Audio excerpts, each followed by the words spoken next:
So right now, let's talk about the title commitment. Our team will receive a copy of the title commitment from the title company, and then we will forward that title commitment on to you. So what is a title commitment?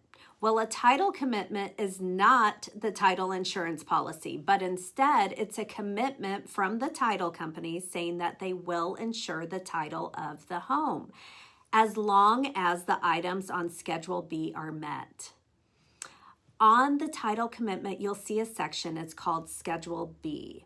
And Schedule B is going to list all of the liens against the property that the title company found during their title search.